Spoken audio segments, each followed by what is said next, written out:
Have you ever wondered whether you're praying right? And is there such a thing as the right way to pray?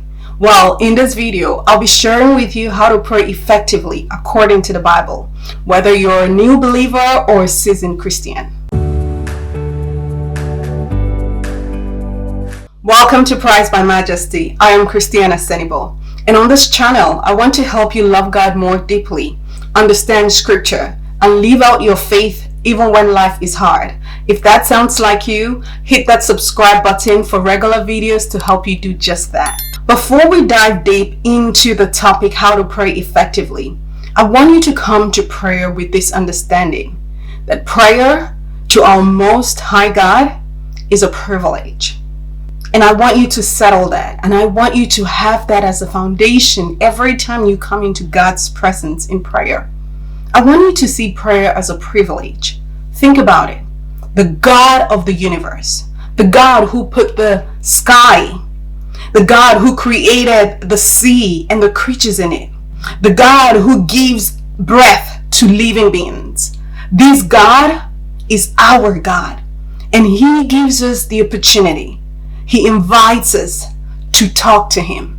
That is a privilege. I don't want you to take it lightly. I remember the story about the Israelites when they were in the wilderness and they cried out to God for food. And God provided manna. And they were thankful because now they had food. But at some point, that manna that was precious previously suddenly became manna. They started to take it for granted. The fact that God miraculously provided food for them in the desert place, that awe, that beauty, that miracle suddenly became manna.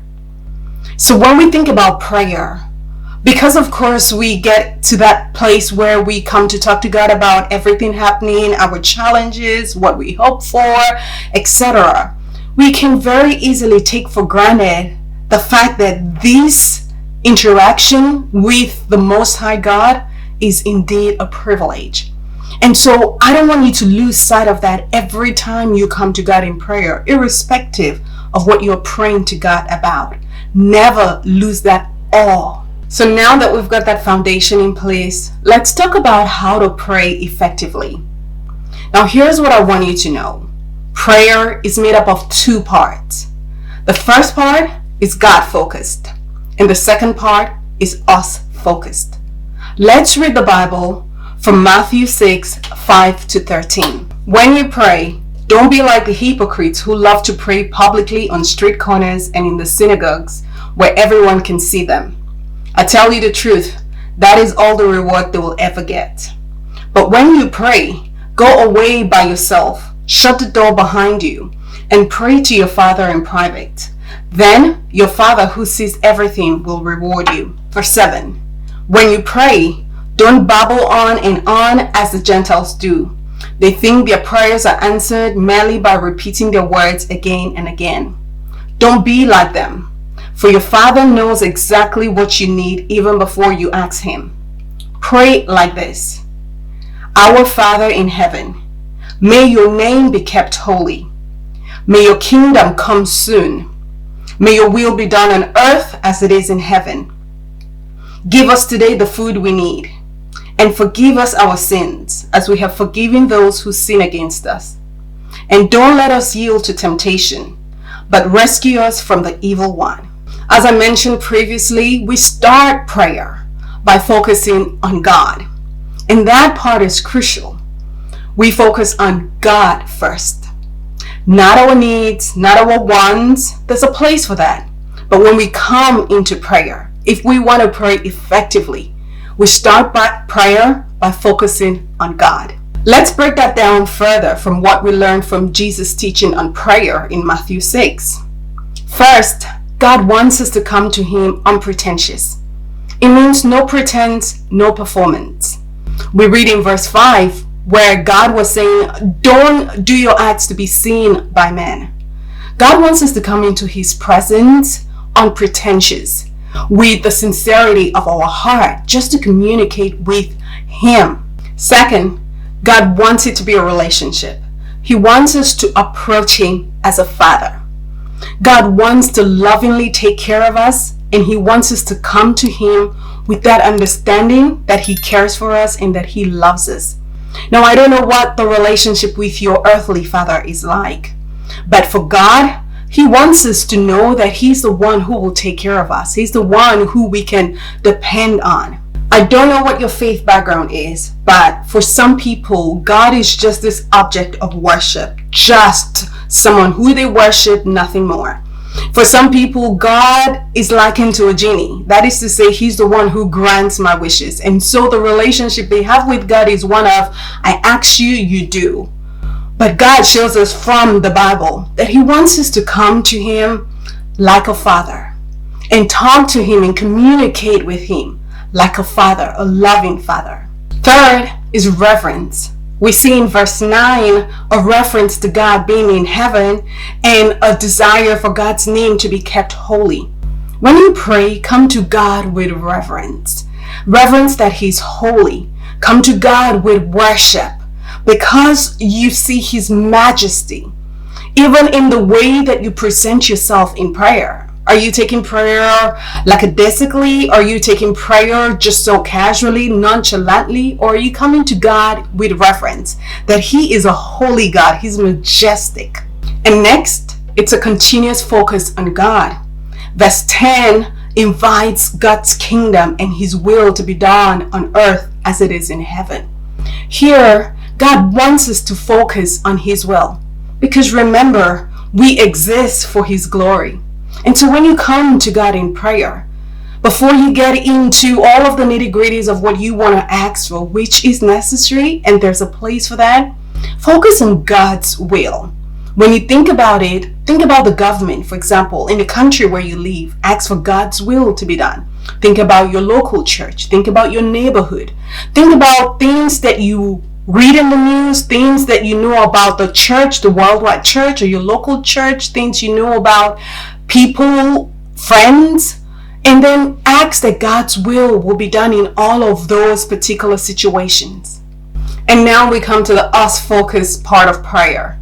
In this part of prayer, Jesus reminds us that we were never meant to carry the burdens of life on our own. And he invites us to rely on a heavenly Father who loves us dearly to help us. From verses 11 to 13, here Jesus invites us to come to God with our needs. In this part of prayer, we can talk to God about whatever is in our hearts, whatever our needs are. In this part of prayer, we'll also ask God's forgiveness for any sin we may have committed, even as we forgive others. And I'll talk more about forgiveness. We also invite God to deliver us, to protect us from any kind of evil. And in this section, I really want to hone in that God wants us to bring our vulnerabilities to him. See, some people like to dress it all up when they come to God in prayer and not really be emotional if that's the way they're feeling, or they feel like to come to God they need to have it all together and have their acts in place. But God wants us to come to him with our vulnerabilities. Whatever the need is, he wants to hear it. He wants us to talk to him about it. He wants us to depend on him and to kind of rest on him like a child lovingly rests on a father. God wants us to talk to him about the pain. God wants us to talk to him about the shame. God wants us to talk to him about the confusion. Even when we don't know what next step to take, God wants us to talk to him about it.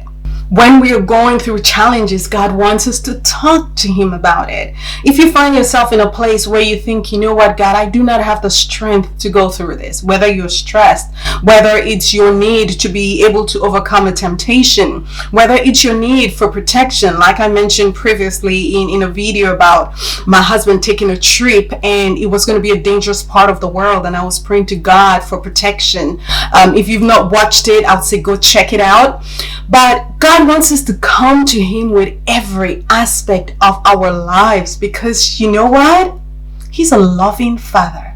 We see this aspect of God wanting us to come to him with our vulnerabilities exemplified in Jesus when he was at the Garden of Gethsemane and he was about to go to the cross. He knew why he had come to earth. It was to die. But when he was right at the point of death, He didn't have the strength to go through it, and he called to God, asking for God to help him, for God to move the cross if it's possible, if it is his will.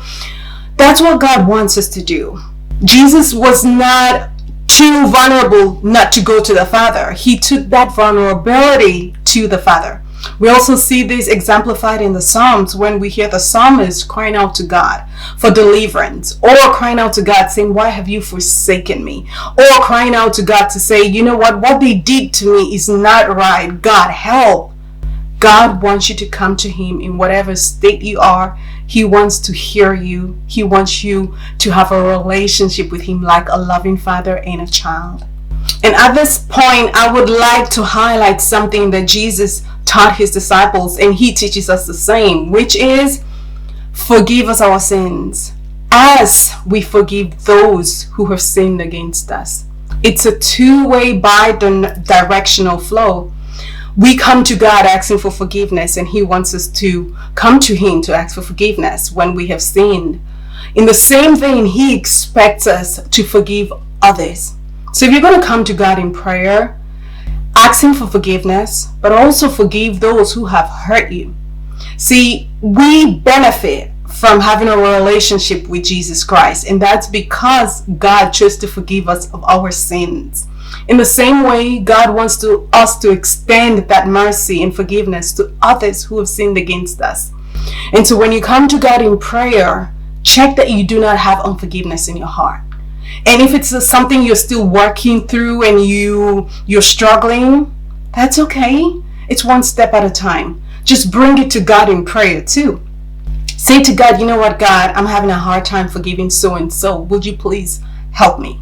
So even bring that to God, because God wants to forgive us. In the same vein, he wants us to also forgive those who have hurt us. So how do you pray effectively according to the Bible? Let's summarize it. First, come with the understanding that prayer is a privilege. Second, know that it's a relationship. God is not just a genie in a bottle. He's also not just an object of your worship.